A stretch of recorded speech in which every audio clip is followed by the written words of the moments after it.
Hotel staff kicks black disabled girl out. Instantly karma as her father, a senator, shows up with a bombshell. Get out. You don't belong here. The words cut through the air like a knife. A 16-year-old girl, Amanda Overstreet, stood frozen in the middle of the hotel lobby. Her wheelchair squeaked slightly as she instinctively backed away from the shouting hotel staff. All eyes turned toward her, some filled with confusion, others with judgment. The staff member's voice grew louder, angrier. I said leave. We don't serve people like you here. Amanda's heart raced. She had done nothing wrong. She was here to check in, just like anyone else. But in that moment, it became painfully clear, this wasn't just about her reservation. This was about who she was, young, black, disabled, and in their eyes, unwelcome. But what the hotel staff didn't know was that Amanda wasn't alone. And what happened next would change everything. Before we continue, tell us where you're watching from in the comment section, and if you are a lover of justice and inspirational stories, don't forget to like, comment, and hit the subscribe button for more gripping stories like this one. This is the story of Amanda Overstreet, a bright and determined teenager who faced blatant discrimination at a luxury hotel. What began as a simple family trip turned into a shocking confrontation that exposed deep-seated prejudice and sparked a powerful stand for justice. Amanda's experience is more than just an isolated incident, it's a reflection of systemic issues that continue to plague society. This story highlights the resilience of one young girl and the unwavering support of her father, a U.S. senator, who refused to let injustice go unanswered.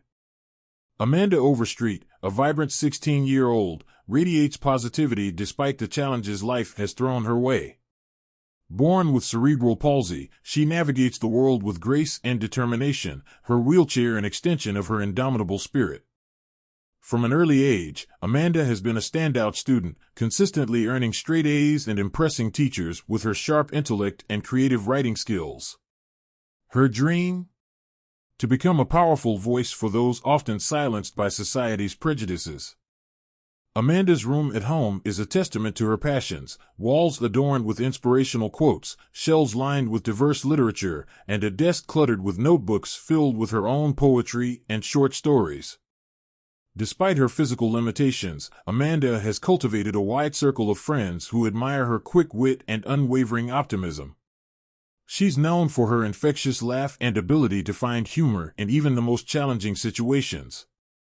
Amanda's journey with cerebral palsy has been marked by countless doctor's appointments, physical therapy sessions, and occasional surgeries. Yet, she approaches each hurdle with a resilience that astounds even her parents. The Grand Aspen Hotel stands as a beacon of luxury in the heart of Colorado's Rocky Mountains. Its imposing facade of glass and stone reflects the surrounding peaks, a monument to opulence and exclusivity. Inside, the lobby is a symphony of elegance. Italian marble floors gleam under the soft light of crystal chandeliers, while priceless artworks adorn walls covered in rich, dark wood paneling. The air is perfumed with the subtle scent of mountain flowers, carefully curated to enhance the sensory experience of the hotel's well-heeled guests. Impeccably dressed staff members move with practiced efficiency, their demeanor a careful balance of attentiveness and discretion. The hotel's reputation precedes it, a favorite among celebrities, business tycoons, and political elites. Its guest list reads like a who's who of the world's most influential figures. Front desk manager, Richard Thornton. A man in his late 40s with a perpetual frown etched on his face. His perfectly pressed suit and meticulously groomed appearance belie a cold, calculating demeanor. Known among staff for his rigid adherence to rules and barely concealed disdain for anyone he deems unworthy of the hotel's standards. Has worked at the hotel for over 2 decades, climbing the ranks through a combination of ruthless efficiency and strategic networking with influential guests. Security guard, Marcus Benson. A former military man in his early 30s, Marcus carries himself with an air of authority that often intimidates guests and staff alike. Quick to action and slow to question, he prides himself on maintaining order in the hotel at all costs. His eagerness to please management often overrides his better judgment, leading to a tendency to escalate situations rather than diffuse them. For months, Amanda has been looking forward to this trip. Her father, Senator James Overstreet, had promised her a weekend away from the pressures of Washington, D.C. and his demanding schedule. Amanda spent weeks researching the area, planning outings to nearby attractions, and dreaming of quiet moments with her father away from the constant buzz of political life. The night before the trip, Amanda could barely sleep. She packed and repacked her bag, ensuring she had everything she needed, including her favorite books and writing journal. During the car ride to the hotel, Amanda chatted animatedly about her hopes for the weekend, trying out the hotel's renowned restaurant, enjoying the mountain views, and most importantly, having uninterrupted time with her dad. As they pulled up to the Grand Aspen Hotel, Amanda's eyes widened with wonder at the majestic building. For a moment, all her worries about fitting in or being judged melted away in the face of such beauty. Seated in a plush armchair near the lobby's grand fireplace is Mrs. Evelyn Washington, a 72-year-old retired schoolteacher visiting her granddaughter in Colorado. Evelyn's keen eyes, sharpened by years of watching over classrooms, immediately notice Amanda's arrival and the subtle shift in the staff's demeanor. With a lifetime of experience facing and fighting discrimination, Evelyn's instincts tell her something is amiss. She discreetly reaches for her phone, ready to document any potential injustice. As a civil rights activist in her youth, Evelyn recognizes the signs of prejudice bubbling beneath the surface of polite society. She silently vows to bear witness to whatever may unfold. As Amanda wheels herself towards the front desk, her father momentarily delayed outside with the luggage, an air of tension begins to build. The staff's expressions harden, and whispers start to circulate. What unseen forces are at play in this supposed haven of luxury and refinement? And how will these first moments shape the events to come? Amanda approaches the front desk, her wheelchair gliding smoothly across the polished marble floor. She's greeted by Richard Thornton's cold stare, his lips pursed in barely concealed disdain. "Can I help you?" Thornton's voice is clipped, his eyes darting between Amanda and the opulent lobby as if her presence somehow tarnishes the hotel's image. Amanda smiles warmly, unaware of the storm brewing. "Yes, please. I'm here to check in. The reservation should be under Overstreet." Thornton's eyebrows raise slightly. He makes a show of slowly typing on his computer, his fingers striking the keys with unnecessary force. "I'm not seeing any reservation under that name. Are you sure you're in the right place?" Amanda's smile falters slightly, but she remains composed. "Yes, I'm certain. My father made the reservation last week. Could you please check again?" Thornton's eyes narrow. "Listen, young lady, this is a 5-star establishment. We cater to a certain clientele. Are you sure you can afford to stay here?" The accusation hangs in the air, its implications clear. Amanda feels a knot forming in her stomach, but she takes a deep breath, determined to handle the situation with grace. "There must be some misunderstanding," Amanda begins, her voice steady despite her rising anxiety. "My father is Senator James Overstreet. He made the reservation personally. If you could just—" Thornton cuts her off abruptly, his voice rising. "I don't care who your father claims to be. We have no reservation under that name, and frankly, I find it hard to believe someone like you would be staying here. Now, if you're not a guest, I'm going to have to ask you to leave." The lobby falls silent, all eyes now on Amanda and the increasingly agitated front desk manager. Shock and hurt flash across Amanda's face, but she quickly composes herself. Years of dealing with prejudice have taught her to stand her ground. "Sir," Amanda begins, her voice calm but firm, "I understand there might be confusion about the reservation, but I assure you, I have every right to be here. Could we please look into this further without making assumptions?" She reaches for her phone, intending to call her father, but Thornton's voice stops her. "No, I've heard enough. This is clearly some sort of scam. We don't need your kind loitering around here, disturbing our guests. I'm going to have to insist that you leave immediately." Amanda feels tears pricking at her eyes, but she blinks them back. "My kind? I'm not sure what you mean by that, but I think we both know what's really happening here." This is discrimination, plain and simple. I won't leave until we resolve this properly. Her words, spoken clearly and with conviction, carry across the lobby. A few guests shift uncomfortably, while others pretend not to notice the unfolding drama. Thornton's face flushes red with anger.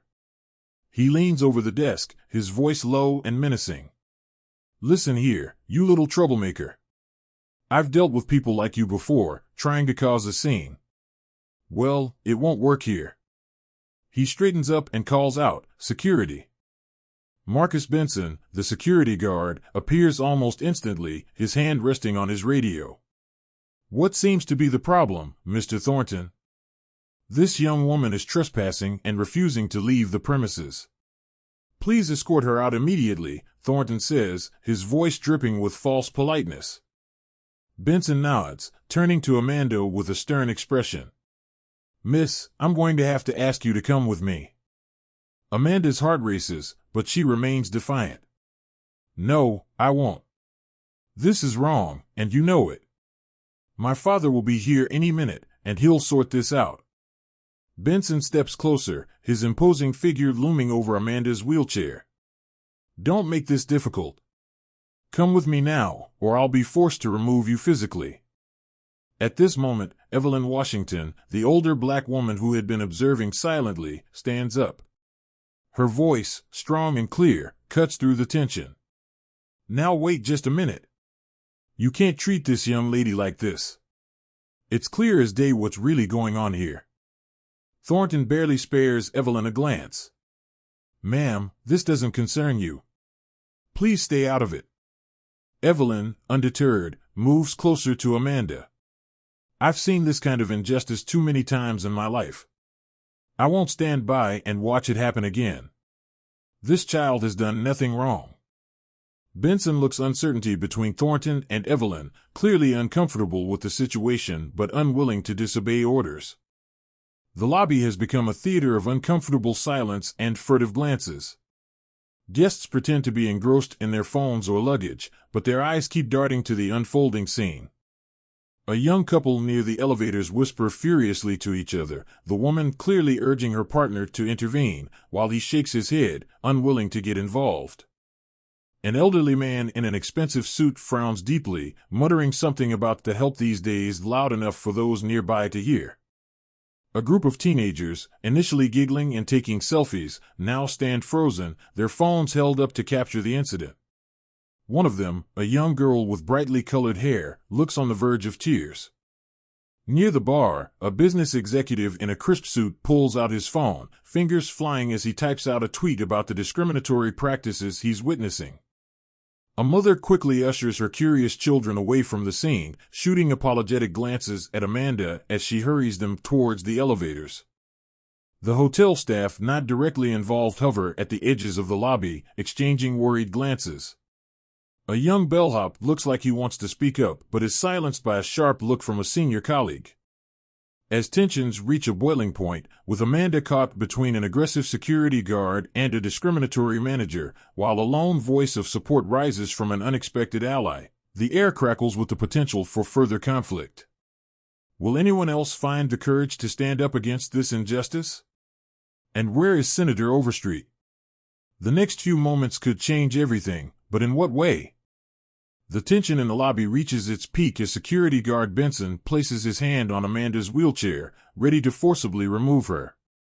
Suddenly, the grand entrance doors swing open, and a commanding figure strides in.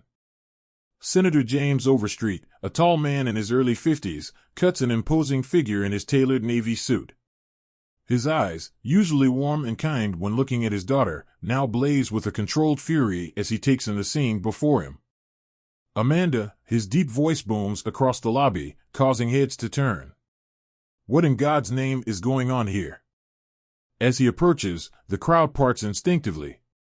The senator's presence seems to fill the entire space, his years of political experience evident in every purposeful step. Amanda's relief is palpable. Dad.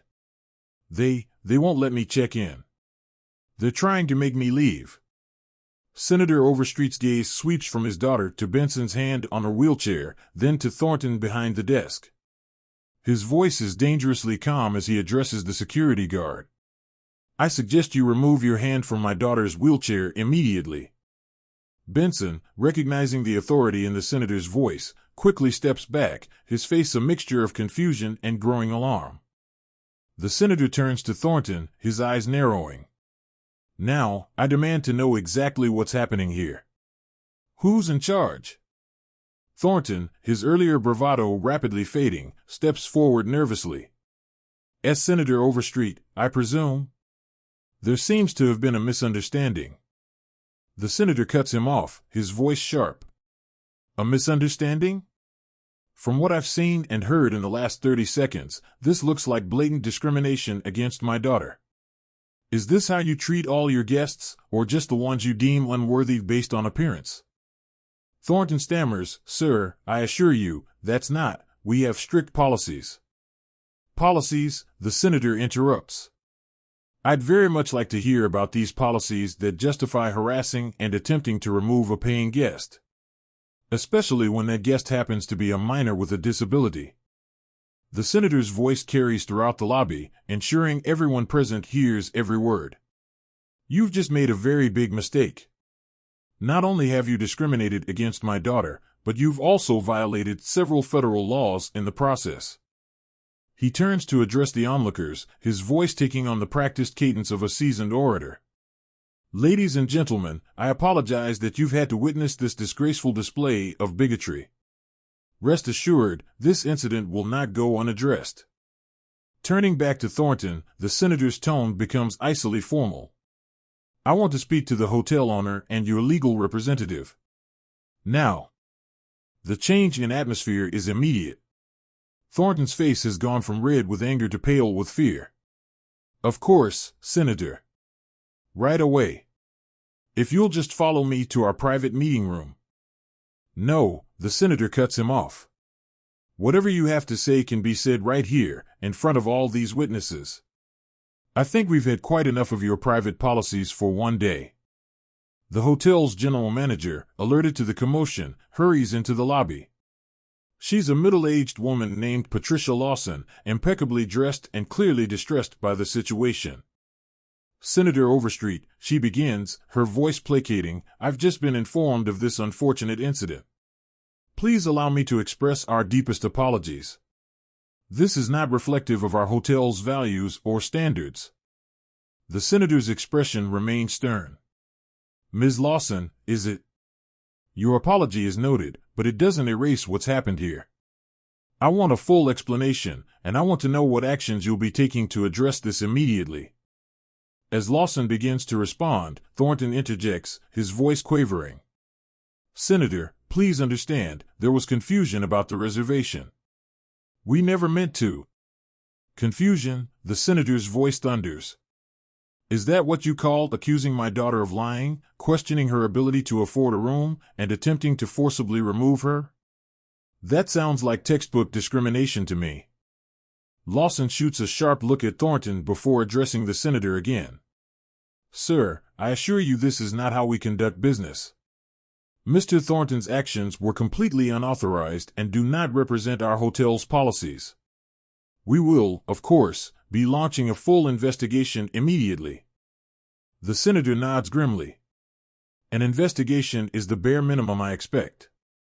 But let me be clear, this incident goes far beyond a single hotel or employee. This is about the systemic discrimination that people with disabilities, particularly people of color, face every day. He turns to address the crowd again.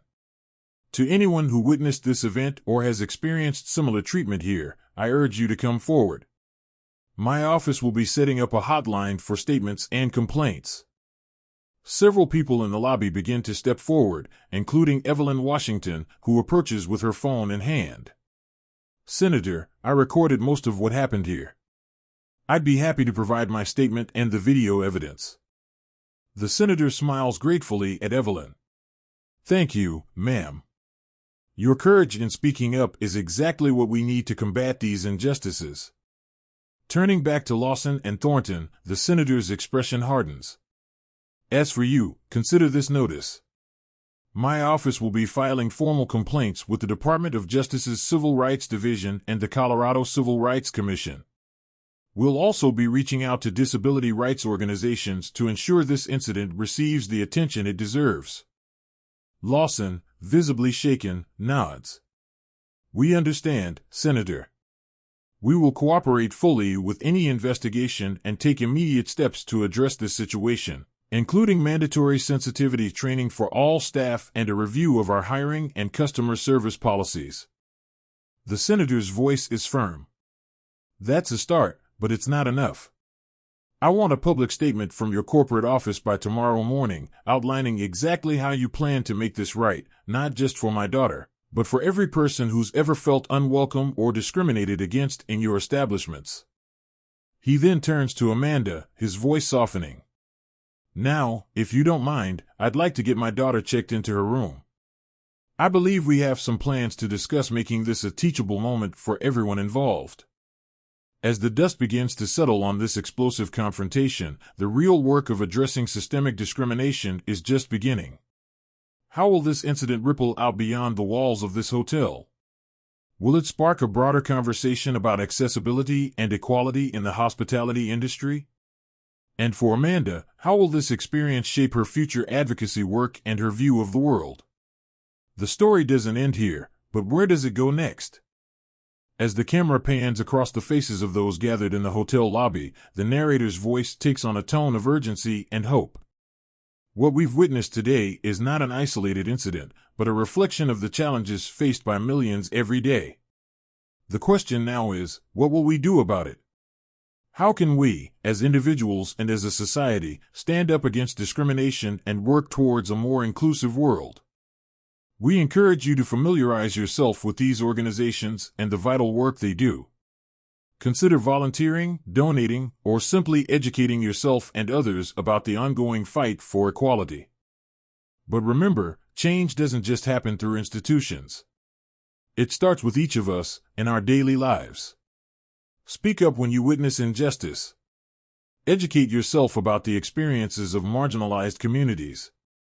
And most importantly, listen to and amplify the voices of those who are too often silenced. The scene transitions to a montage of diverse individuals going about their daily lives, people with disabilities at work, families of different races enjoying a park, elderly individuals engaged in community activities. The narrator reflects, the incident at the Grand Aspen Hotel reveals a harsh truth about our society, that prejudice and discrimination continue to cast long shadows over the lives of many. But it also shows us something profoundly hopeful, the power of standing up for what's right. We saw it in Amanda's courage as she faced discrimination with dignity. We saw it in Evelyn Washington, who refused to be a silent bystander. We saw it in Senator Overstreet, using his position of privilege to demand accountability. And we saw it in those guests who, though initially hesitant, ultimately chose to speak up and provide their testimonies. These moments of moral courage, big and small, are what push society forward. They remind us that change is possible, that each of us has the power to make a difference. The camera focuses on Amanda, now sitting with her father in their hotel room, her laptop open as she types furiously. For Amanda Overstreet, this experience has solidified her resolve to become an advocate for change. She's already working on an article about her experience, determined to turn this painful incident into a catalyst for broader awareness and action. As we conclude this story, let's remember that the fight against discrimination is ongoing. It requires vigilance, empathy, and a commitment to justice from all of us. Whether it's in a luxury hotel or in our own neighborhoods, we all have a role to play in creating a world where everyone is treated with dignity and respect. The arc of the moral universe is long, but it bends toward justice. Martin Luther King Jr. But it doesn't bend on its own. It bends because people like you choose to bend it. What will you do to bend it further today? If you love this inspirational story, don't forget to like, comment, share, and subscribe for more of this gripping story.